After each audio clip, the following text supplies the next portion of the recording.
লাগিছে যে আজি আমাৰ গুৰুপৰা অঞ্চলত এটা আমাৰ যিটো আদিবাসী সকলৰ বীৰ শ্বহীদ ক'ব লাগিব শ্বহীদ বস্কচিয়াৰ মাকৰ ডাঙৰীয়া তেখেতৰ নামত এটা ভৱন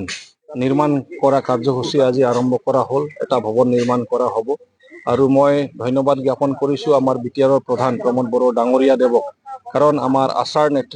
নেতৃবৰ্গই প্ৰদীপ নাগ ডাঙৰীয়াৰ নেতৃত্বত আমাৰ 4খন জিলাৰ নেতৃত্বত তেখেতসকলে লগ কৰিছিল। ময়ো আছিলোঁ সেইখন মিটিঙত আৰু তেখেতসকলে এইটো দাবী জনাইছিল যে আমাৰ যিমান শ্বহীদসকল আছে তেখেতসকলৰ নামত তেখেতসকলৰ স্মৰণীত এটাকে তেনেকা ভৱন হ'ব লাগে বুলি। আৰু সেই মৰ্মে আমাৰ চিফ মহোদয়ে বিটিআৰৰ চিফ মহোদয়ে প্ৰমোদ বড়ো ডাঙৰীয়াই বহুত আন্তৰিকতাৰে সেইখন স্বীকাৰ কৰিছিল আৰু কৈছিল, ৱৰ্ড দিছিল তেখেতে যে এইটো আমি নিশ্চয় কৰি দিম আপোনালোকক বীৰসকলক শ্বহীদসকলক সন্মান জনাবলৈ। আৰু সেই মৰ্মে আজি এইটো ফলস্বৰূপ দেখা পায়, বাস্তৱ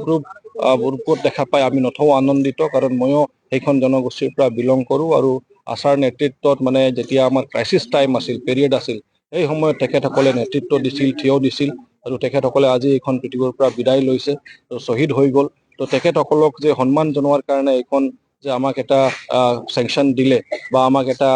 প্ৰজেক্ট দিলে, সেইকাৰণে আমাৰ বিটিআৰৰ চিফ মহোদয়ক অশেষ ধন্যবাদ জ্ঞাপন কৰিছোঁ কমিউনিটিৰ হৈ, আমাৰ সংগঠনৰ হৈ, আৰু আশাবাদী যে অহা দিনতো তেখেতে সদায় এইখন জনগোষ্ঠীক চাব আৰু আমাৰ বিভিন্ন যিবিলাক বাকী সমস্যাবিলাক আছে সেইখনো আমি সমাধান কৰিবলৈ সক্ষম হ'ম। ময়ো যিহেতু জনগোষ্ঠীৰ প্ৰতিনিধি হিচাপে টেক আপ কৰি আছোঁ আৰু ভাল লাগিছে যে বৰ্তমান গভমেণ্টটোৱে আমাৰ জনগোষ্ঠীৰ উত্থানৰ কাৰণে বিভিন্ন কাম কাজ অলৰেডি হাতত লৈছে, যাৰ জৰিয়তে আমাৰ নিজৰ পৰিচয় অস্তিত্ব বজাই ৰাখিবলৈ আমি এতিয়া সক্ষম হ'ব পাৰিছোঁ। তো সেইকাৰণে আজি আমি নথও আনন্দিত আৰু মই ভাবোঁ যে এইখন অঞ্চলৰ ৰাইজে লাভান্বিত হ'ব এইখন ভৱনৰ পৰা, আৰু এইটো সঠিকভাৱে ব্যৱহাৰ কৰা হ'ব। যেনেকুৱা আমাৰ